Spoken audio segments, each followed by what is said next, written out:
Assalamualaikum warahmatullahi wabarakatuh.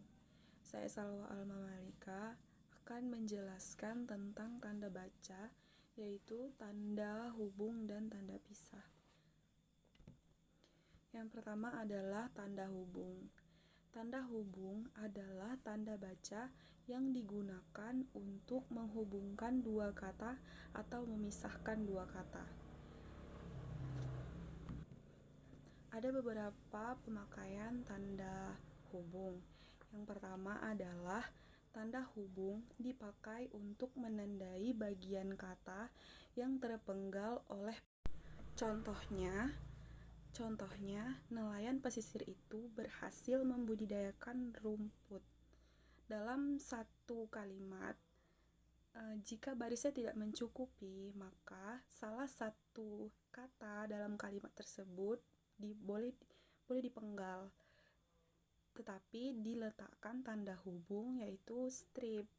Jadi dalam kalimat ini yang dipenggal adalah kata rumput, room strip put.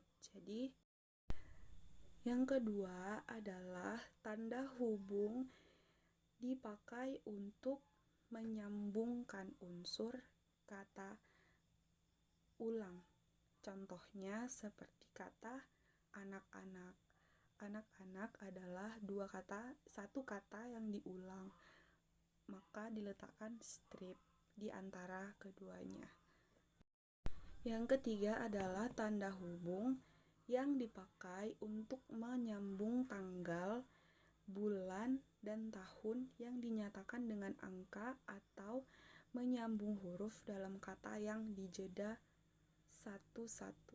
Contohnya, tanggal 11 November 2017 akan ditulis 11 strip 11 strip 2017. Atau untuk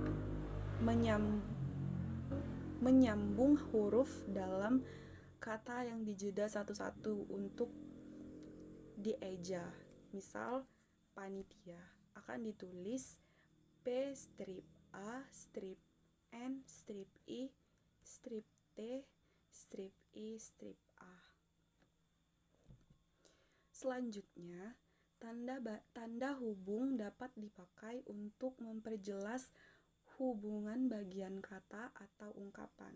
Contohnya, kata berevolusi, maka ditulis berstrip evolusi. Yang selanjutnya yaitu tanda hubung dipakai untuk merangkai.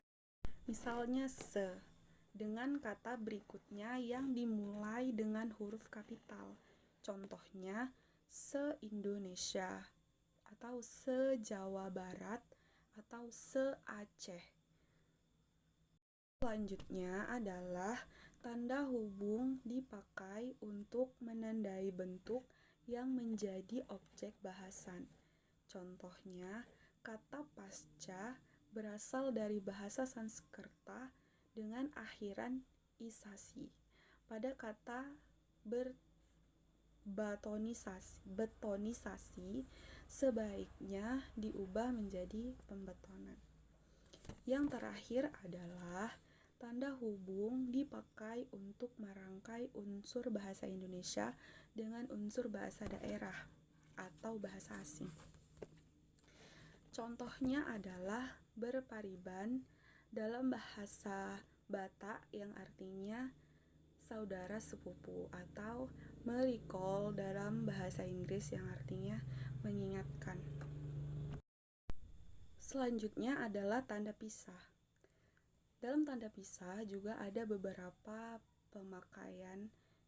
Yang pertama yaitu tanda pisah dapat dipakai untuk membatasi penyisihan kata atau kalimat yang memberi penjelasan di luar bangun kalimat. Contoh, kemerdekaan bangsa itu saya yakin akan tercapai diperjuangkan oleh bangun itu sendiri.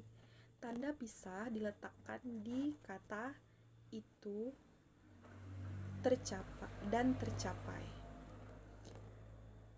Selanjutnya adalah tanda pisah juga dapat dipakai untuk menegaskan adanya keterangan posisi atau keterangan yang lain. Misal, Soekarno-Hatta, proklamator kemerdekaan RI, diabaikan menjadi nama Bandar Udara Internasional. Yang ketiga yaitu tanda pisah dapat dipakai di antara dua bilangan, tanggal, atau tempat yang berarti sampai dengan atau sampai ke. Contohnya, tahun 2010 sampai dengan 2013, tanggal 5 sampai dengan 10 April 2013, dan Jakarta sampai ke Bandung. Assalamualaikum warahmatullahi wabarakatuh. Perkenalkan, nama saya Safina Tunaja. Saya akan menjelaskan sedikit tentang tanda tanya dan tanda seru. Nah, terlebih dahulu saya akan menjelaskan tentang tanda tanya. Nah, tanda tanya dipakai pada akhir kalimat tanya. Misalnya, kapan Hari Pendidikan Nasional diperingati? Siapa pencipta lagu Indonesia Raya? Nah, pada akhir kalimat tersebut kita menggunakan tanda tanya. Yang kedua, tanda tanya dipakai di dalam tanda kurung untuk menyatakan bagian kalimat yang disangsikan atau yang kurang dapat dibuktikan kebenarannya. Misalnya, Monumen Nasional mulai dibangun pada tahun 1961. Di Indonesia terdapat 740 bahasa daerah. Nah, pada kalimat pertama itu, tanda tanya dipakai di dalam kurung untuk menyatakan bagian kalimat yang disangsikan atau yang kurang dapat dibuktikan kebenarannya. Nah, sedangkan pada akhir kalimat di Indonesia terdapat 740 itu juga menggunakan tanda tanya dipakai di dalam bentuk tanda kurung, sama seperti hal yang pertama juga. Nah, yang kedua, tanda seru. Tanda seru dipakai untuk mengakhiri ungkapan atau pernyataan yang berupa seruan atau perintah yang menggambarkan kesungguhan, ketidakpercayaan, atau emosional yang kuat. Misalnya, alangkah indahnya taman di Laut Bunaken. Mari kita dukung gerakan cinta bahasa Indonesia. Bayarlah pajak tepat pada waktunya. Masa dia bersikap seperti itu? Merdeka! Nah, hanya ini yang dapat saya sampaikan. Lebih dan kurang saya mohon maaf. Wabillahi taufik wal hidayah. Assalamualaikum warahmatullahi wabarakatuh.